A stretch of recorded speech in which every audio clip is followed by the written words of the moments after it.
Just want to remind you guys, you can sign up for listener support for this podcast. Just go to the link in the bio. Every little bit helps. We're trying to upgrade the studio, upgrade the cameras, upgrade the guests, upgrade the whole experience. So even a $1 donation goes a long way here. If you don't want to do listener support, you can also go to billypodcast.com and pick up some merch. We got some hoodies right now, and you can find those at billypodcast.com. Thanks, guys. Welcome back to the show. Welcome back to the show. Welcome back to the show. I'm Billy, the host. Welcome back to the show. Welcome back to the show. Welcome back to the show. Welcome back to the show. I'm Billy, the host. Welcome back to the show. I'm Billy, the host. We're joined today by comedian and producer Trent Ludzack. Hello. We're in Trent's unnamed studio in beautiful Marietta, Georgia. And our guest today is a reverend. He's a musician, a business owner, all-around great guy, and one of the people I attribute getting started in comedy to. Please welcome my friend, Brent Vicars. So, are you Sith or Jedi? What would you say? That's a tough one. Did you ever play the Star Wars like Jedi Knight games when you were a kid? Yeah, a little bit. But I really got into some of the more modern ones. The Force Unleashed.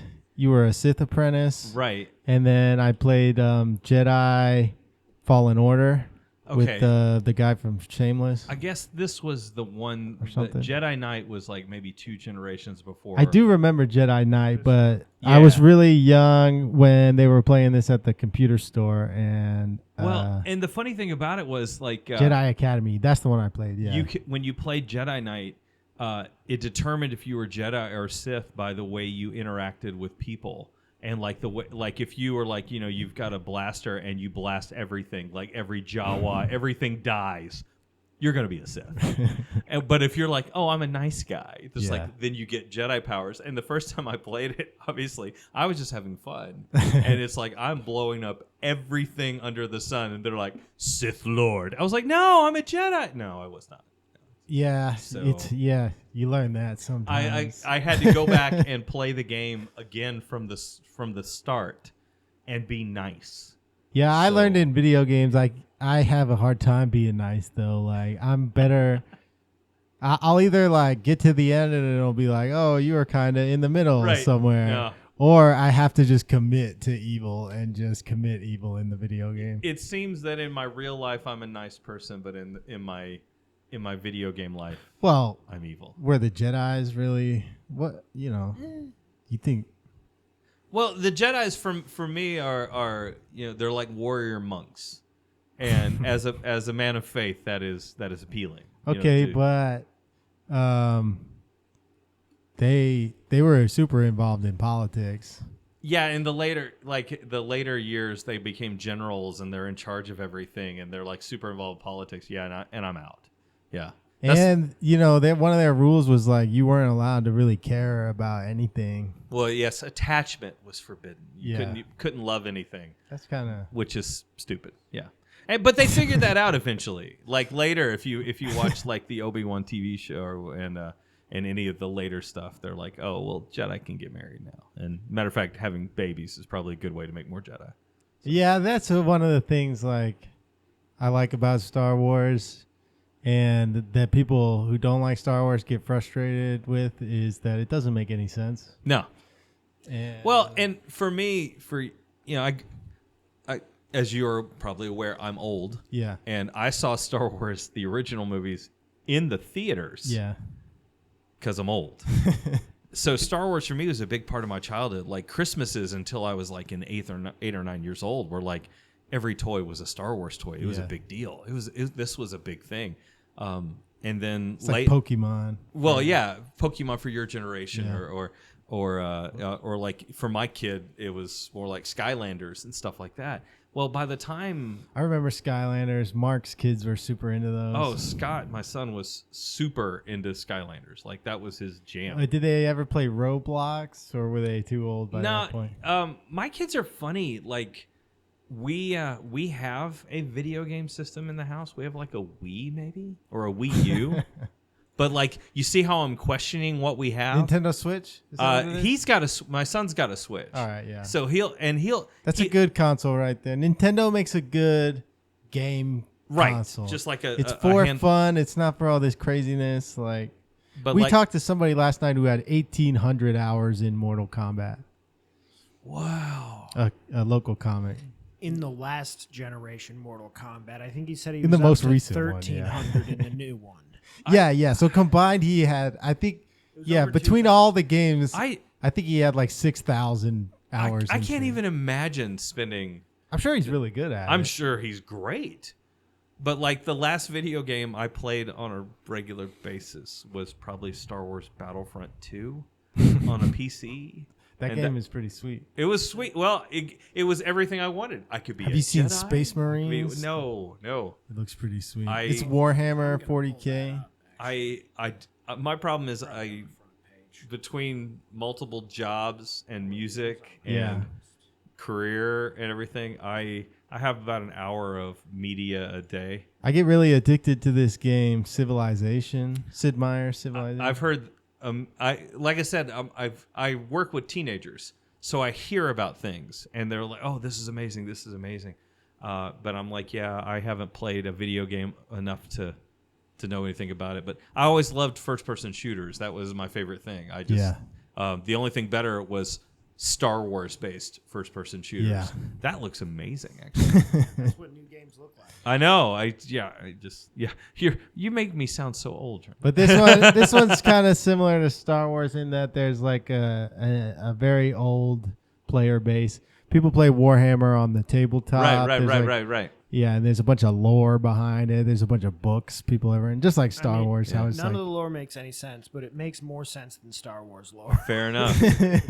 But hey, that's another thing about like anime that I like about anime is a lot of them don't make any sense at all, but they're fun to watch, and you can escape. It's escapism anyway. And it's against my nature to yuck someone else's yum, if you will. If you like anime. Cool.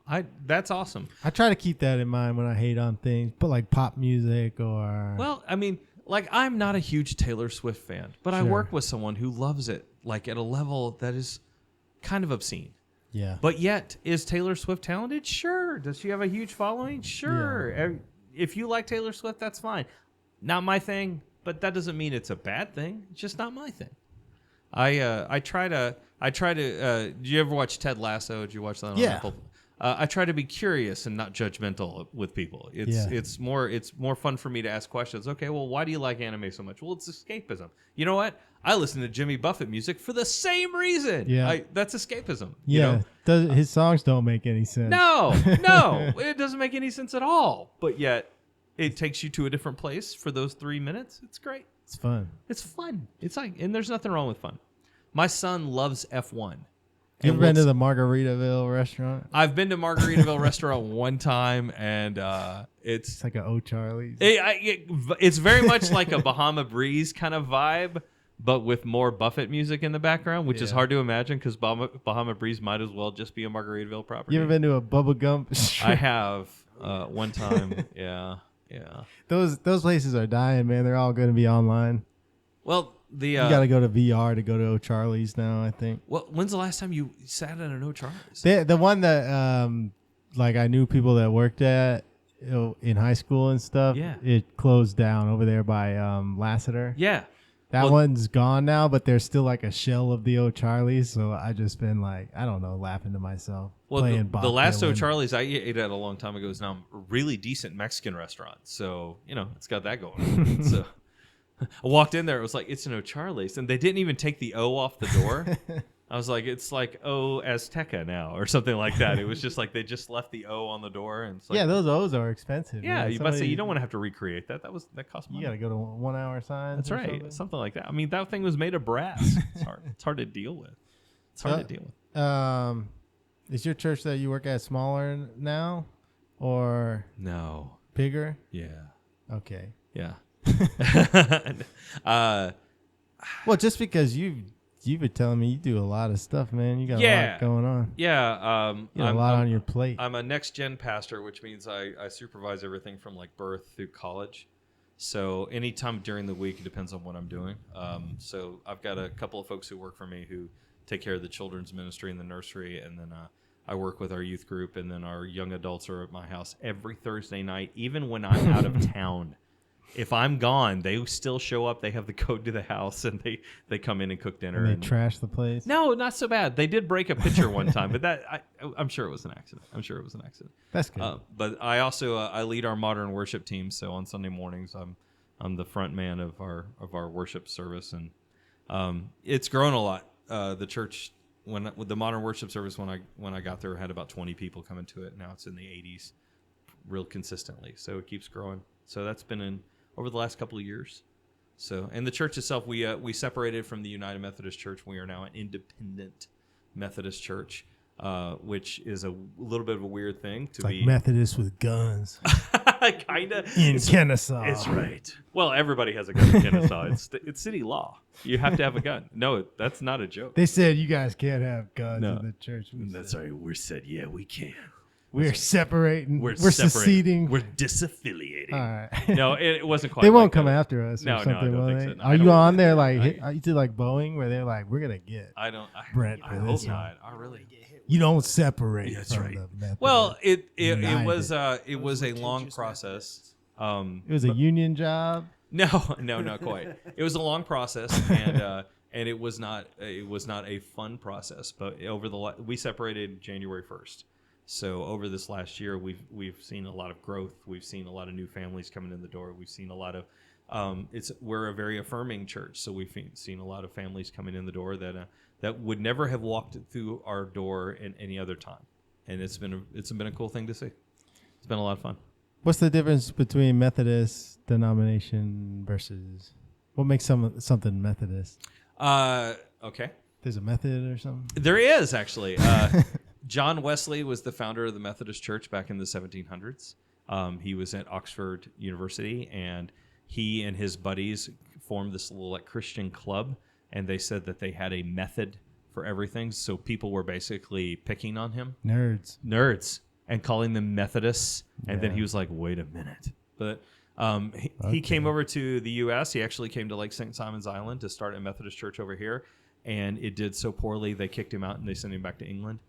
But eventually Methodism did travel across the way. But Methodist churches are known for their service to the community, their desire to if you're willing to walk in the door, there's a place for you at the table. And our church does that very, very well. As an independent Methodist church, we do that. I think we do that very well. If you have the guts to walk in the door, or if you want to know Jesus, or you need help, it's a good place to be. So makes it easy to work there. I work with a lot of weirdos. It's a lot of fun. Yeah, they're gonna definitely send some union guys in you there. know what? Let them come. We're good. We're good. We got a disc golf course on the property that's free to the public. We got we have people there. Where's For real? Where's that? It's in Kennesaw. It's at Kennesaw Methodist Church. There's a free disc golf course. We built it. That sounds not far away. It's not that far away. No, it's right beside the university. Come play disc golf. Matter of fact, there's a tournament on the 12th that I'm hosting. You can come out, these kids, come crush the kids. No, I'm not that good. Well, neither are they. But actually, my son played it. It's a 9-hole course. He played it the other day. He's like, Dad, I came 3 under par. I'm ready for the tourney. I was like, good.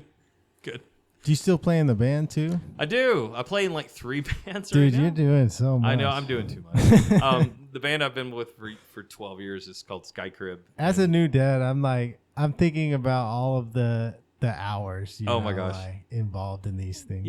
Well, here I am on a Tuesday night, and I'm hanging out with Billy and Trent here on the Billy Willig podcast. But, Well, this is important. yeah, that's what I told my wife. I was like, baby, this is important. Corey's gonna listen to this. Yeah, somebody At is work. somebody's gonna hear this. Somebody's gonna hear this. Corey. Keep it up, Corey. Do you know Corey? He listens. Yeah. Yeah. My friend Corey. Oh, I thought you meant my friend Corey at work. Oh, does he listen to the He actually knew. podcast? He's heard of your podcast. Yes. To all the Corys out there. To all the that are Corys. listening. It's good to have you on the podcast. Does your organization still do like you were saying you did a video? Do you still do the productions like what is that? Oh, That is a glucose alarm telling me that I'm going to die. You need a candy bar or something? No, actually, it's the opposite. I had French fries, and it's saying, no, you shouldn't have. You need to start working on that Deer Park. I need to start drinking some Deer Park. That's it. When you get hosted with the finest of beverages, you got. Trent's got some orange powder right here. No, that's really not going to help. I don't know. I don't think I should just randomly take Trent's orange powder off. That doesn't seem safe. No, what was your question? It says cool orange powder. Sure. It's goodies powder. It's goodies. I'm sure it's good. What does that mean? I don't even know. But yeah, do you do the plays and the kind of wacky stuff? I do less wacky stuff than I used to. The wacky stuff was my favorite. I know, but in mine as well. I just haven't done it at the new church. When I came to the new church, their youth ministry and their college ministry world was kind of in not in shambles, but in rough shape. So it took a few years to fix that up, and then took over the modern worship service, and that's been growing and everything. So I've got the intention to write a play or bring back one of the classics. Yeah. And do it again. So if I bring back one of your finest roles, you want in? You want in? I know which one you're talking about. Yeah. I wrote it for you. All right, I'm in. All right, see. I'll make it work. See, that's awesome. That's perfect. Can my daughter be in it? Yeah, absolutely. We can. Yeah. We can write her in. Yeah, we'll have a baby. Get her party. a couple lines. It's fine. By then, it'll be a couple of years. She'll be like 3. It'll be fine. We'll slap an executive producer on there. Yeah, that way she can get credits. Yeah, it's good. That's how you get the SAG card. No, I haven't written a play in a while, but I still do a lot of video stuff and just a lot of weird stuff, and still playing a couple of different bands. Sky Crib's kind of on hiatus right now because my dad rock band, as I call it, just because we're all too doggone busy to play shows together and rehearse a lot. But I've been my secondary band, Suburban Hot Pocket, which, by the way, that's the best band name you've ever heard. Just go ahead and tell me. It's okay. I like it. You got it. Suburban Hot Pocket's starting to book gigs, and I've been playing with a band. It's run by a friend of mine, and it's a bluegrass band called Possum and Taters. Kid you not. So it's but Possum and Taters plays a lot of good music, and so I'm the youngest guy in the band by about like 15 years, maybe 20. But it's cool. These guys are just on the edge. Oh, but you know what? It's fun. I bet they shred. They probably got more hours into that than dude we met has in Mortal Kombat. There's right. He's probably more better. Well, some of the guys they're like, well, I started playing this guitar in 1966. I was like, I wasn't even alive. So, when did you start playing the guitar? I was 35. But do you remember what year that was? Because didn't we start playing around the same time? Yeah, you and I should both have did. like a shred off. You would win. Yeah. I don't know about that. Yeah. Well, do you not remember teaching me how to play bass? Do you not remember showing me how to play a few things? Yeah, I don't remember a lot of things. Yeah. I'm sure. I was 17, man. It was tough years. I know. I got to give credit to the church. Like, I didn't even realize I was building like skills half the time. Yeah. When I was just messing around. Yeah. With you or. Yeah. Well, you think back. You taught me how to play bass. Samantha also taught me how to play bass. I still talk to her. Matter of fact, I even baptized her daughter about a year and a half ago. She was good at the bass. She's very good. And then Brooke taught me how to play guitar, and now Brooke plays guitar for me at my church about once or twice a month. So it's funny when people are just like, "Oh, she's really good." I was like, "Yeah, she taught me how to play." And they're like, "How old was she?" I was like, "She was like 14 or 15," but she was teaching me how to play guitar. So yeah, and now here I am. Wow. Yeah, I started late. Everybody kind of learned together. I don't know how much of that you see. Do you see a lot of young kids still picking up everything is like all the music that's popular at school and stuff is all made electronically. Well, the thing that I that I still do with our youth band at the church is it's the farm team. It's the minor league for the adult band.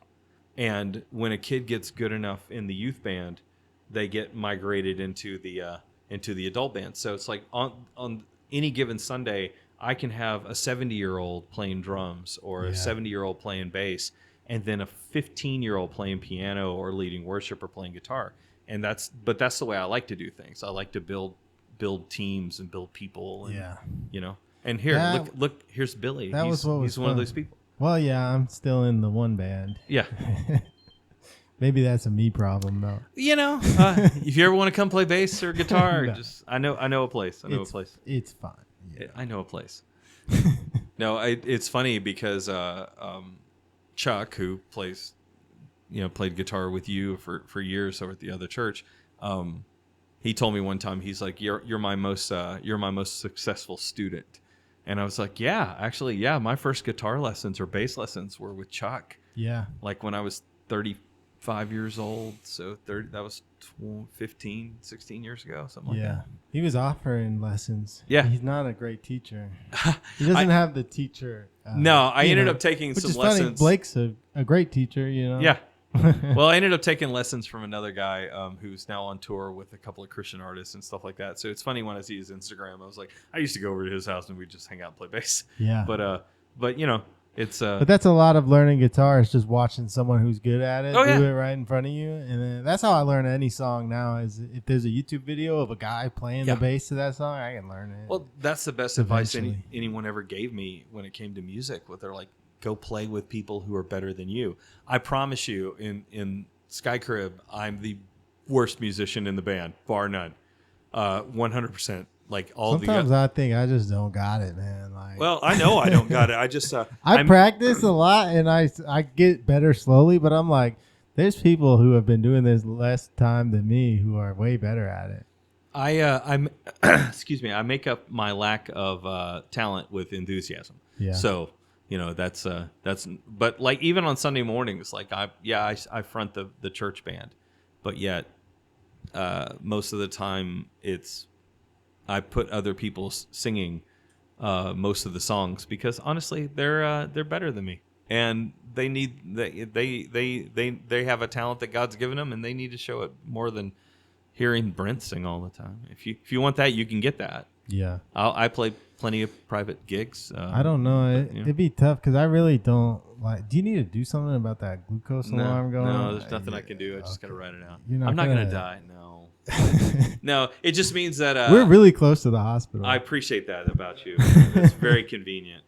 No, it's I have a sensor that's in my arm that tells me how my blood sugar is doing, and it's certain. I have not eaten Burger King, I guess, since I've had the sensor. Yeah, I shouldn't. It seems. The problem is Trent's not gonna help me get you to the car.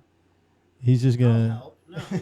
I'll help you No. get him to Trent's just gonna let me. I'm joking. I will help you get him off of my property. Yeah, I saw Right. the sign outside that says you shouldn't have COVID. That's been there since I moved in. Here, I'll shut it off if you like that. No, please leave it on. I don't want you to die on No, it. I'm not gonna die. It's gonna be okay. But I was just making sure because we could pause the episode at No, any time. it's actually okay. What's funny is that alarm goes off every now and then, and like the kids in the youth group, they know what that alarm means. And so there's one in particular. She'll look at me. She's like, "Is it bottle of water or cookie? Which one fixes this?" So. Yeah. I'm going to have like a cigarette and monster alarm. Oh, that's my cigarette alarm. Oh, that's my nicotine levels are low. I used to do a little joke where I would get the crowd to cheer for cigarettes. Nice. And that was one of my favorite little things to do to them. They would cheer for cigarettes? I would convince them to cheer for cigarettes. I respect that so much. By talking about how like some of the good things that come from smoking cigarettes, like you meet new friends, That's true. you get to go outside. And That's true. You get to experience you nature. get to go outside more often. You do meet people who have a similar hobby. And I would set it up a little like that, and then eventually I would say, "Give it up for cigarettes," and people would cheer. I don't know if I've. It's a little dark. I don't know if I would cheer for cigarettes. I don't think that's in me. But I'm not gonna yuck somebody else's yum. But that's not my thing. Yeah, I don't really do that one anymore. It's a little. It's just for me, really. That's So one of has your those. comedy evolved over the years?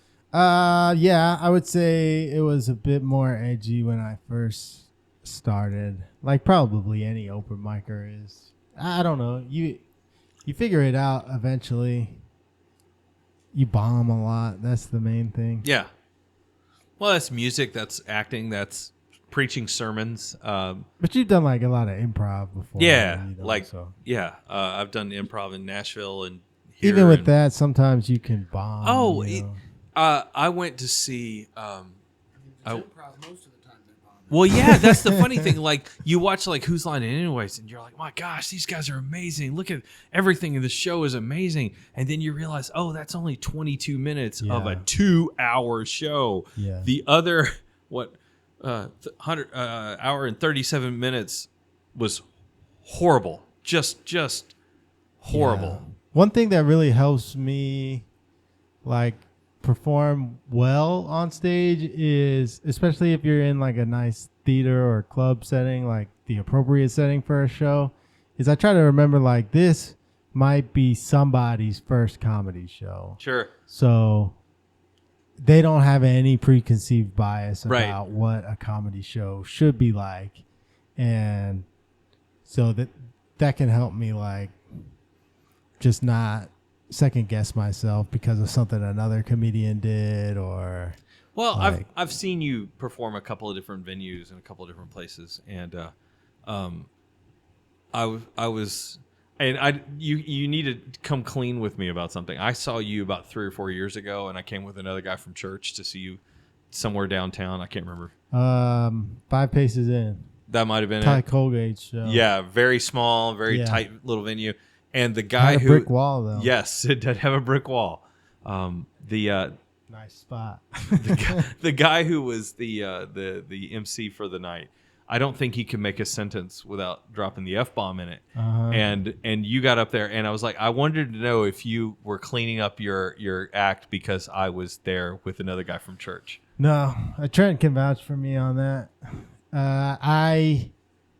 My mom actually kind of helped convince me a little bit Interesting. because she would just always complain about it. She would still come to see me, but she would just complain if I was cursing or something.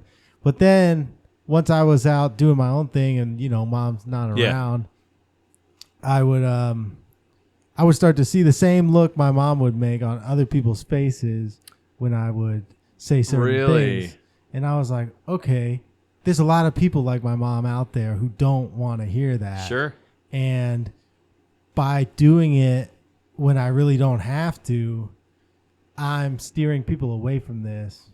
And those people might otherwise enjoy this. And I started doing a lot better. It's interesting. Because my material really wasn't that dirty. Right. And also, sometimes you can get away with a little bit darker of a joke if you don't if you're not working so shock blue. 'em. Yeah. I live on that personally. Really? I am extremely dark and technically clean.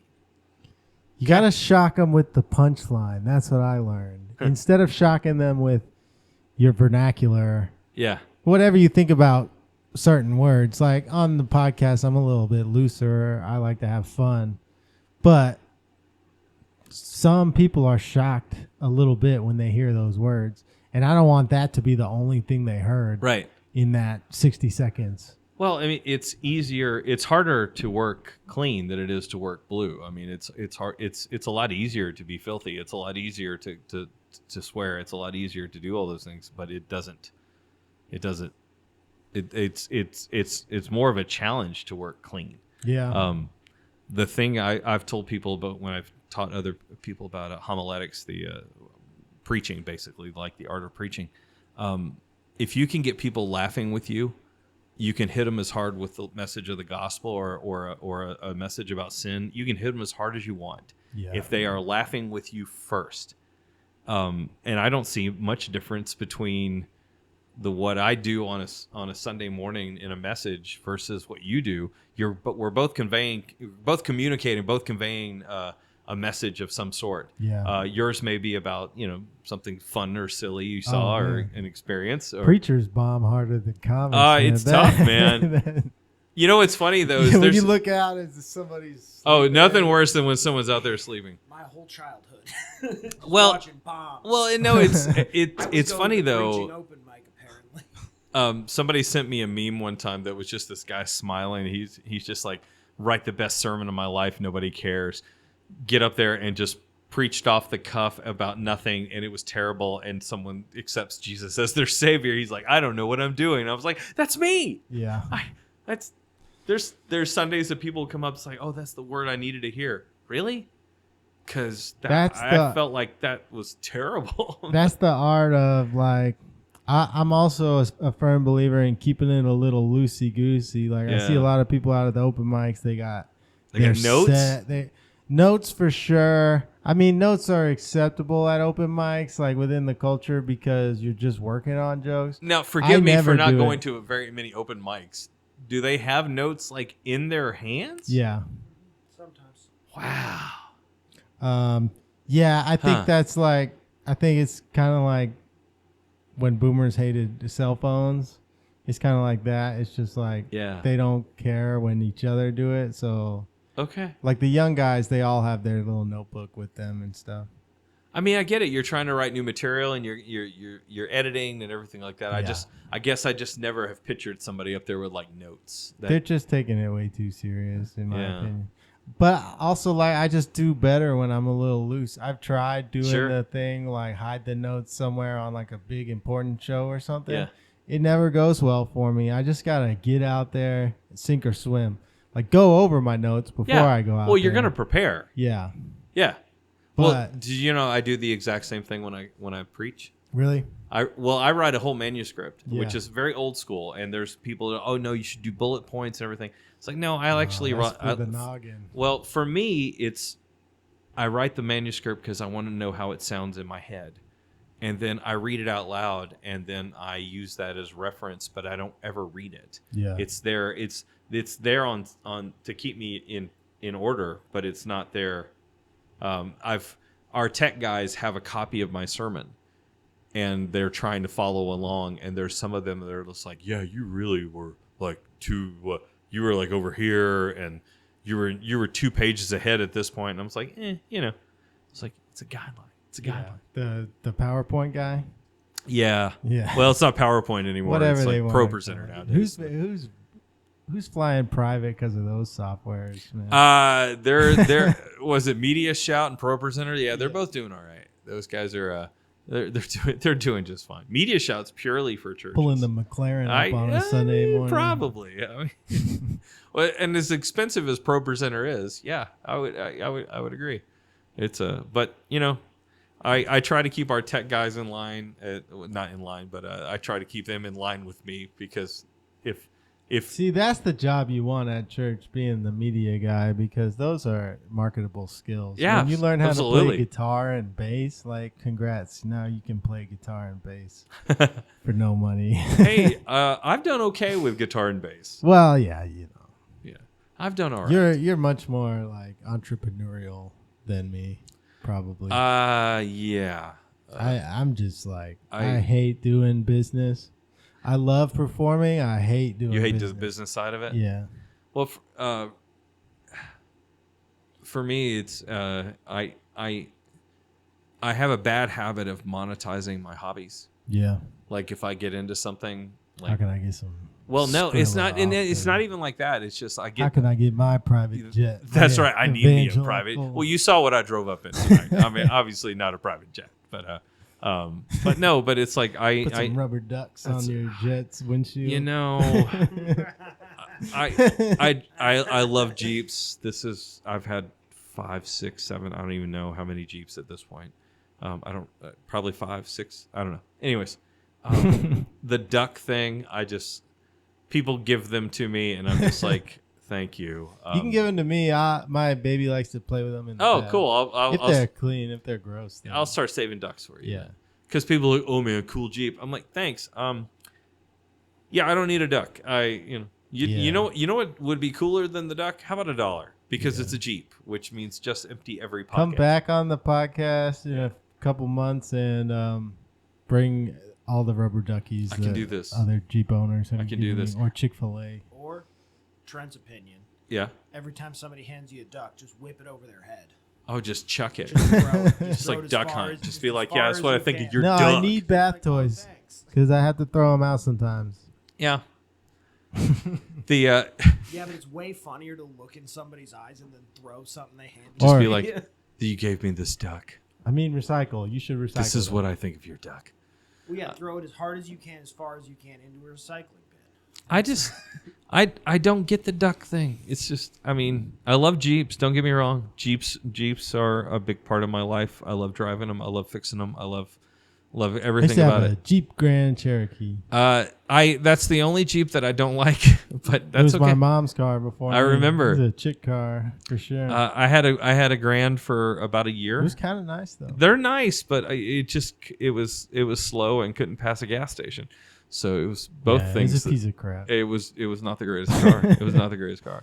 It started overheating on me, so I was like, time to get rid of this. That's thing. pretty much what they do. That's Yeah. pretty much what they do. I love a certain era of Jeep Wrangler, so I keep buying them. And I gave one to my daughter when she turned 16. That was one that I had fixed up over a couple of years.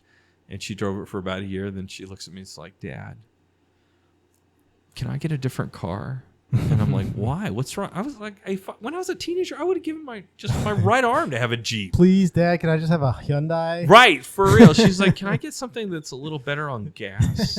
Yeah, once she started paying for her own fuel, getting like 12 miles to the gallon just kind of sucks. And, she's like, can I get something that, Dude, the new cars they have now are crazy. They have like lasers on them and stuff.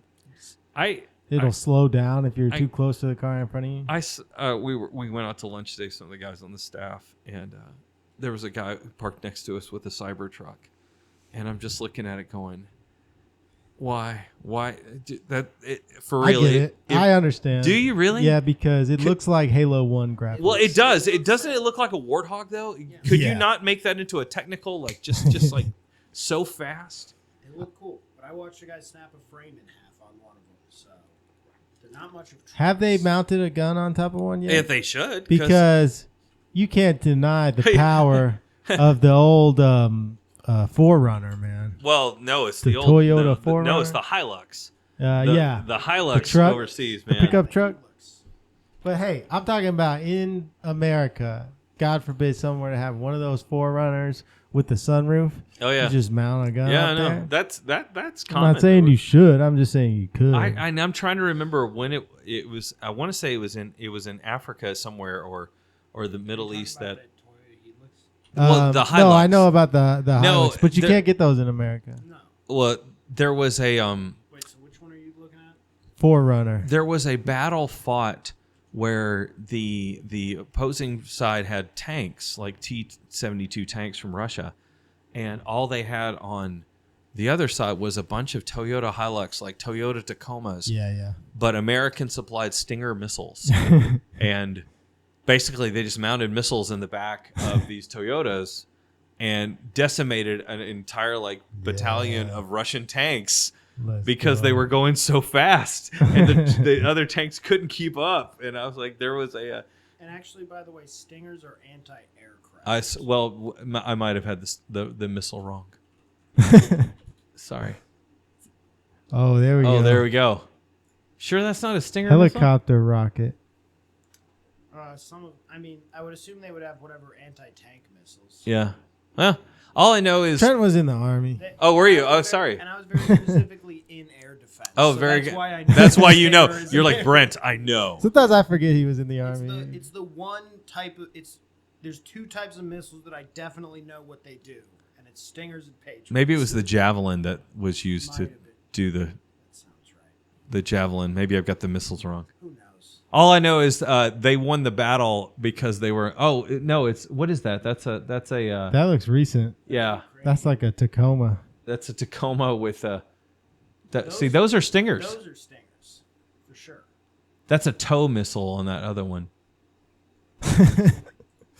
Do you know a lot about missiles? And Turns out, yeah. I when I was in high school, I did a lot of ROTC, and you learn stuff. This is what I want. That's right. Just a big Yeah. metal plate with a machine Yeah. gun mounted to it. some you See, can that get a looks like lot of crushing ammunition the for. gas. Just killing the gas mileage, but who cares when everybody gets out of your way? You're not slowing down. It's fine. I love it. Yeah, I don't even remember what we were talking about. I don't before. need Terrorism. Now we got on Toyotas. Oh yeah, playing the guitar. That's Yeah, what is that what it was? So, do you miss being on tour with the band, Billy? I do miss playing with the band. We still play around town sometimes with a band called Fist Face. Nice. Fist Yeah, we're Atlanta's premier hillbilly hardcore band. I need to come see this. Um, Do you need a guitar player or a bass player who's in his late 40s? I don't. You probably wouldn't want to be in this band. I'm in every other band. Why not? Actually, I'm not in it. It's just a guy who kind of looks like me. Fair enough. From that wanted poster. Gotcha. And his name I'm is not gonna talk Billy Hill. And yeah, he's been through Billy Hill. 3 divorces. Rough. And he runs a tire shop. Well, of course you he get does. a tire, $1 cash. He's got a couple child You got to support give him payments a he's working ride on. up Well, there. yeah, I mean, yeah, because he obviously doesn't have a car from all the DUIs. I get it. Riding a cigarette. I mean, right? It's fine. Yeah, we have a song, Riding a Cigarette. We have a song called, it's all original music. $1 cash. For a tire? Yeah, Nice. pretty much. I love it. Well, in the song, he needs $1 cash Gotcha. Oh, he needs $1 and he specifies Yeah. cash. to take care of his kids. Oh, got it. Got it. And then we have a song called Ivermectin. It's about government accountability. Sure. Wasn't that horse thing that people were taking during COVID? It's not for horses. No, that was probably. What else we got? Alcoholic. That's a good one. Alcoholic. And then Penis Inspection I don't want to know. is a classic. I'm sure it is. I probably wouldn't skip. I'd probably skip that one. It's about coming to terms with who you are as a person. You know, we all should. Yeah. We all should. And moving on. Yeah. It's funny playing with different bands and just very eclectic music taste and everything like that. What we can get into as musicians and just Yeah, I mean, a lot of my influence was from hanging out at Swayze's, yes. which made me interested in weird stuff. I had a moment when I was like, I guess just getting old, where I was like, oh, people don't like the kind of music that I like. And that's... Well, the posse punk thing you were into for a while wasn't bad. Yeah. I mean, I guess some people like that. But if you Yeah. talk to the average person, they don't know Yeah. what you're talking about. Well, the average person listens to what's on the radio or listens to what's on their Spotify or whatever. And nowadays, it used to be you would listen to the radio. And for me, yes, I'm old enough that you would sit there with a tape, a cassette tape, and you're listening for the new song to come out because you didn't want to pay for it, and you would record it. So you would spend like an entire day during your summer break listening for one particular, calling the radio station, getting them to play the one song. And now it's like, how do you get exposed to new music? It's They had to post 1,000 times on TikTok every right. day. Well, for and you that's to find and out about it. the funny thing is that for real, that's how I've gotten exposed to most of the new music in the last 2 years is through TikTok. Are you using TikTok? Yeah. Oh, you're crazy. I wouldn't say I use it. How do you have time? You do 1,000. Well, I don't post anything. But what's funny is my TikTok is a combination of like 3 things. My wife sits there and watches TikTok for hours. I probably watch more TikTok, I have to admit, than TV. Sends me hundreds of them. Well, I don't do that, but like my TikTok. Which I love. Thank you. Do you really? Oh, yeah. Oh, should I start sending you funny TikToks? I appreciate every one of her just the ones from my wife. Oh, fair enough. I love them. I watch every single one. That's good. That's a sign of a quality marriage right there. I'm proud of you. He's lying so hard. I know. What? No, he's defending his marriage. Yeah. It's okay. I'm interested in everything that's on TikTok. Absolutely. That she wants to show me. My TikTok algorithm is like people who play guitar, people who fix houses, and Jeeps. So, yeah, way to go, TikTok. You've hit all my parameters, and there's some church stuff in there too, and I like it. I'm bad at social media. I got in some trouble on there a few times, and then I was just like, it's better if I just don't. Well, like do this. Well, I have people who pick on me because they're like, well, you take selfies all the time, and I was like, you're right, but I take selfies because it's not really about me. Yeah. It's about who I'm with. Yeah. So it's fun.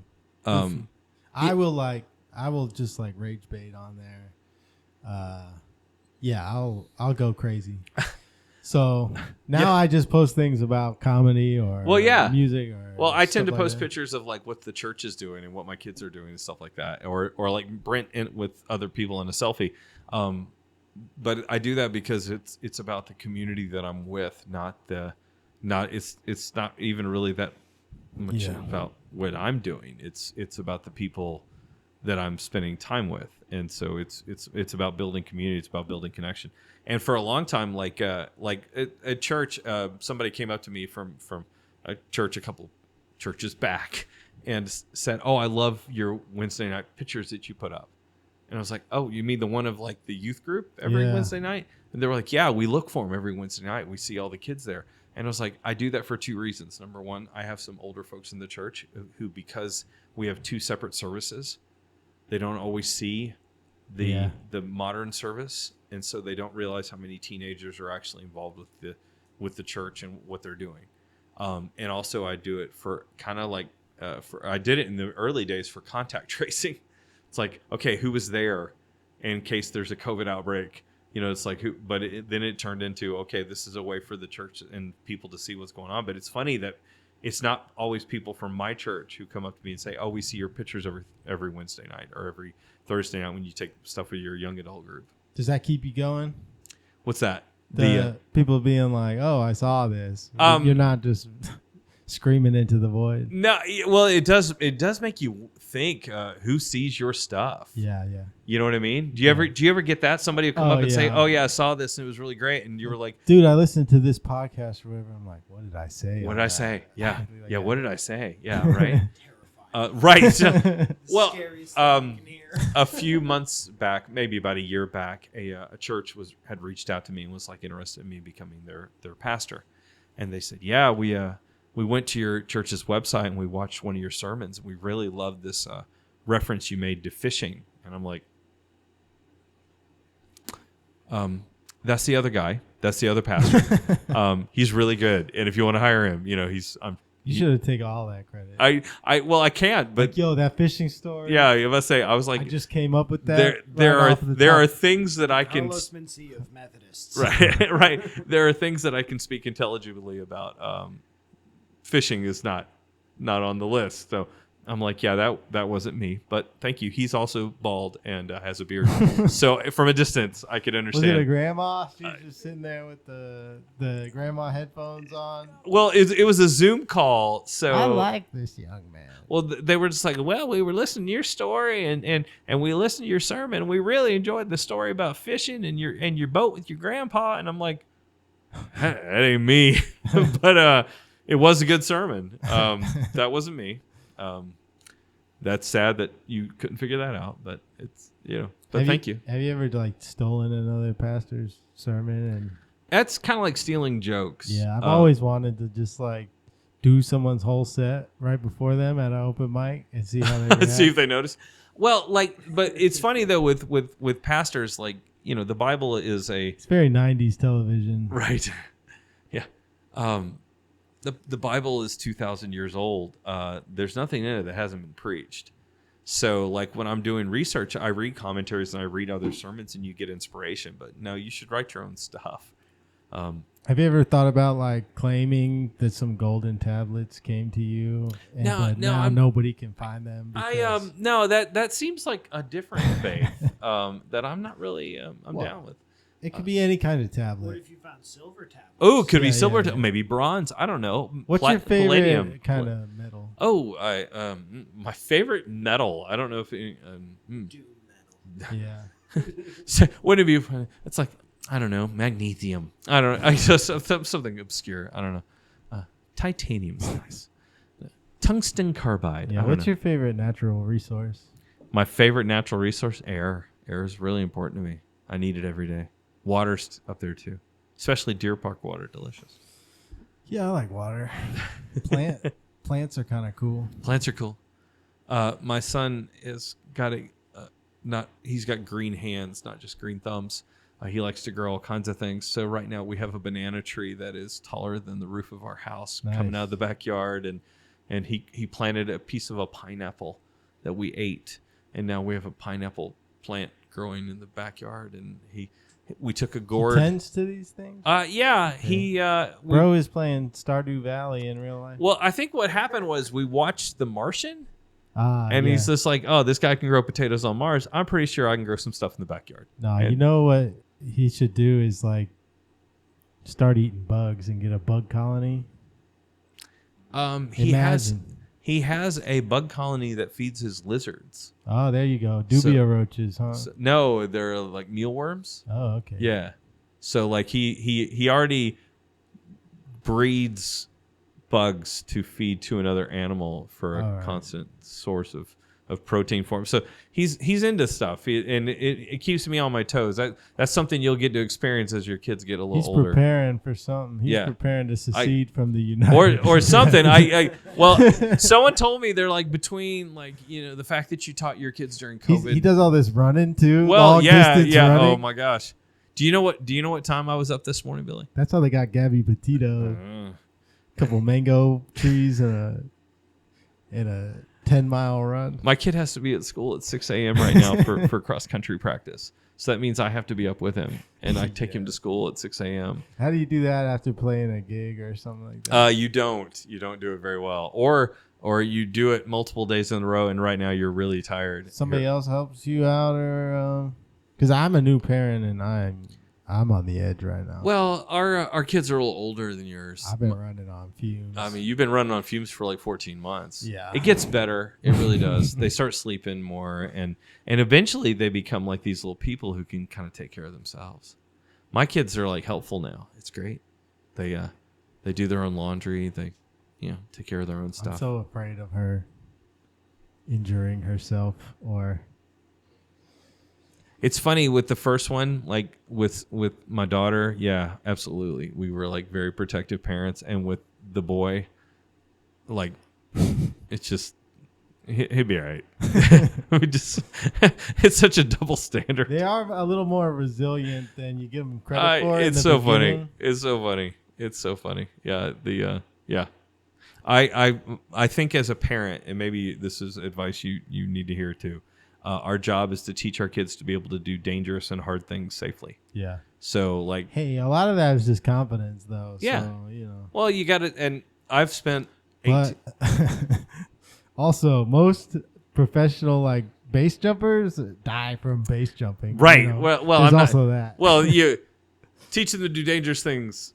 Most safely, professional skateboarders, Yeah. over the age of say 60 right now, have broken their spine Right. before. Well, but you also have to help them be smart. Yeah. So, I've told my daughter every day that she went to school that she was beautiful, smart, and worthy because the world does a pretty good job of telling her otherwise.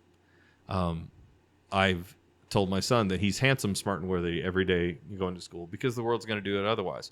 And it's not because I said so; it's because God says so. But that's my faith speaking. But at the same time, I do that because my job is to make adults. My job is to make kids who can handle their stuff, and that's been our goal. It's funny watching my daughter make her first ever doctor's appointment a few years ago, and now she'll call and make appointments and do all these things. I was like, I know some 26-year-olds who are just like, yeah, my mama called and made my doctor's appointment. I'm like, no, at some point in time you got to handle your own stuff. 32, man. My Does wife your mom? does it for Does your me. wife do that for you? I had to go to the doctor today. I told her I'm not going. Doctors are a scam. And because my friend Jake said so. Good. It's true. Yeah, it's all true. It was on the podcast a long time ago. So Well, I would have agreed with you a few years ago, and then this diabetes thing, and then boy, dude, now that's a racket. yeah, tell me about it. Tell me about it. It's not the best. It's not the best thing in the world. It's not the most. They fun got thing. you're on the hook, man. They got you worse than Netflix. He's on all kinds of subscriptions. And he's just, that part's true, man. It's diabetes is no joke. Avoid it. But One time I was on a walk. We were staying in a hotel in North Carolina, and I went for a walk because there was a nice little trail, and I found somebody's diabetes kit while I was on the trail. I was like, Uh-oh. they're in trouble. See, I'm not that kind of diabetic. Finished like a. I don't do the insulin thing yet, and I've avoided it for like 14 years. So, I try to maintain. One time a veterinarian almost got me to kill my cat because she told me she had diabetes, and then I was giving her insulin every day, and then she went into like shock. Did you give her too much? She didn't have diabetes. Oh, whoops. Took her to a different vet. They were like, Whoops. "What is he talking about?" Well, I guess animals are finicky, you know. But it's also a cat, and cats are weird. Yeah. I love my cat, but I'm pretty sure she looks at me like I'm an apex predator. Yeah, I'm stuck in this little 8-pound body, and I can't do anything about it. Yeah, for sure. She's like, I would murder you, but I can't because I'm too small. I don't know. I have one cat that would probably murder me, but I have another cat. I like to think if she became like mega evolved or something. She would protect you? Yeah, we'd be cool. You think so? She'd be like, I remember Yeah. that time we rode in the car. Right. You were there for me. No, I think my cat would be like, I remember that time you took me to the vet in the car. I remember the time we rode in the car. And you're going to burn. Yeah, I'm pretty sure that's what my cat thinks. But see, I'm allergic to cats, but yet my wife loves them, so therefore I have a cat because she likes the cats more than obviously than me. So and I'm okay with that. I've embraced that. But the problem is the cat knows that I'm allergic to her. So if I sit on the couch, the cat is instantly in my lap. When you don't want a cat, is it a girl cat? Yes. Yeah. Yeah, when 100%. you don't want their attention, that's when they are like, no, you're getting this love. No, you're getting all the love right now. All the love. As a matter of fact, you're allergic? Perfect. I'm going to sit right on top of you and just see if I can murder you. And then you got to entertain them, too, after a while. And you got to get a little creative with it. You got to put on a whole production. Mine just goes to sleep because during the day, she roams around. And, we're those cat people. We let the cat out into the world. I keep mine inside. I just don't like having a box of poop in the house. Yeah. So, yeah. For me, we let the cat out. And she... well, the thing is, I was pooping in a box already before that. So, no different. Yeah. Well, I mean... As long as you're already cleaning it up. Dude, city water is a huge scam. City water is a huge scam? Tell me. Yeah. They're putting chemicals in it. Well, yeah. It's called fluoride. Yeah, it keeps your teeth. Makes you a healthy. Democrat. It makes you a Democrat. Yeah. Wow. I wasn't aware of that. Yeah. Good thing I drink the Deer Park. Keeps it. That's the one thing that somebody asked me today. They're like, yeah, I want to know your opinion on the political race. And I'm like, yeah, I don't talk politics with anyone. I'm just kidding. You can, with anyone. I don't. Lots of things make you Democrat, not just the water. Not just the city water. It makes the frogs gay. Makes the frogs okay. You didn't know about this? I guess I missed that. I was not aware. Technically trans, not gay. Oh wow! I things that I've never thought of. See, Frogs I learned something new change. on Billy's podcast. It's true. Frogs can change sex Sure. naturally, and there are chemicals that people put in water that change. So you're telling me there's science behind this? Yeah, there's science. Whoa. If you go to certain other search engines, you will find Certain other search engines? some alternative facts. Ask Jeeves. You can if you go to Ask Jeeves. if you go to Ask If you go to Jeeves, Bing. you can find information about fluoride. Wow. Somebody the other day said that they started using Bing as instead of the word Google. Instead of telling somebody to Google it, they were just, you can just Bing that. They said they just did it purely to annoy the poo out of other people. I was You like, can DuckDuckGo that. oh gosh. You should Yahoo search that. What was a Prodigy? Well, you should look that up on Prodigy. Yahoo still has email, but they're owned by AT&T now. I didn't know that. I knew it was still around. I know that because of the computers. All right, you're going to make fun of me, but that's okay. I still have an AOL account. AOL email? Yeah. Oh, man, you got to get out of there. No. This sucker's been going for like 36 you years. still got a MySpace? Too? No, I don't. Actually, yes. You know why? Because I can't remember the password to turn off. Justin Timberlake bought He did. MySpace. He bought MySpace. And he was like, I'm going to turn it into this really cool music site. And It's terrible. Nothing. When's the last time you went to MySpace? They had one come back that was like Classic MySpace, but it was a different website. It wasn't the one Justin Timberlake owned. It was like somebody recreated it, and it was like your space or something. See, that's one of those things that we didn't need. Yeah. Recreated MySpace. I used to go on this website, GaiaOnline.com. It was like an anime website, kind of like, it was kind of a social media, but you would make a little anime character, and then you could get like clothes and items for him by engaging on social media. Weird. Like Neopets. Yes, I remember the Neopets. Yeah. No, it's funny because I'm a little older than you, and MySpace when MySpace came around, I was like, oh, that's kind of neat. And then MySpace was so customizable that you would go to someone's page and it's nothing but black and just some screaming music and like death metal in the background, and I'm just like, okay, this is horrible. That was my page. That was your page. Yeah. Oh, I forgot I went to your page. That was exactly. I knew I saw it. But then you Facebook became kind of the anti MySpace, and now I don't know. I spend more time with Instagram or TikTok than anything. But yeah, for a while it was like one thing would get popular, and then all the ads would show up, right, and then people would move to something else. Right. But now it's kind of stuck. Maybe TikTok. I guess for kids it was probably TikTok, but now TikTok's becoming ad central too. The one that somebody convinced me, they're like, you need a Snapchat because like you work with teens. I was like, yeah, I'm also like in my 40s and I don't really need a Snapchat. So I had a Snapchat for about a month. Snapchat. If you're still on Snapchat, what's wrong with you? I don't know. I was like, yeah, someone's like, oh, my Snapchat streak. I was like, yeah, maybe if you live in like Hiawassee or something like that, Bartow County, you still need Snapchat. I don't know. I couldn't do it. Is there anything that you want to promote people to come out to, or?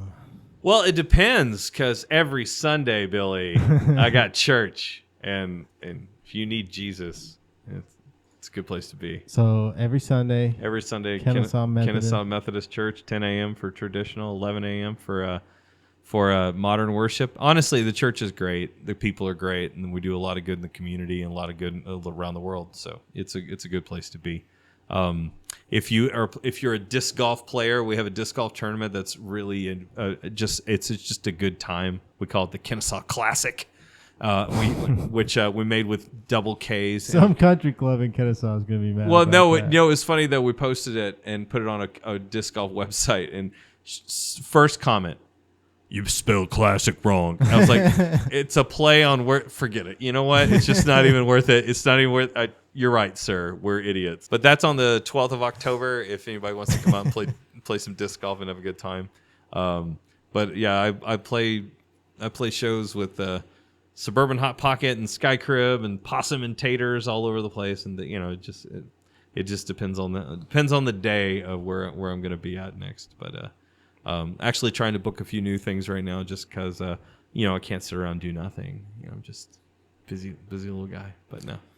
Thanks for coming through, Brent. Hey man, it's always good to just hang out with you. It's good. I've literally known you since you were like 16 years old, and it's awesome to see your career, and it's awesome to see you out doing stuff, and see you as a dad. And for me, it's like watching a little brother do big things. So it's a lot of fun to hang out with you. Yeah, thank you, man. Yeah, proud of you. Peace, y'all. Go to PowerPC in Marietta, Georgia for all your home, student, and small business computer needs. They got everything from refurbished laptops, refurbished desktops, gaming PCs, and even podcast production PCs like the one we're using here in Trent's unnamed studio.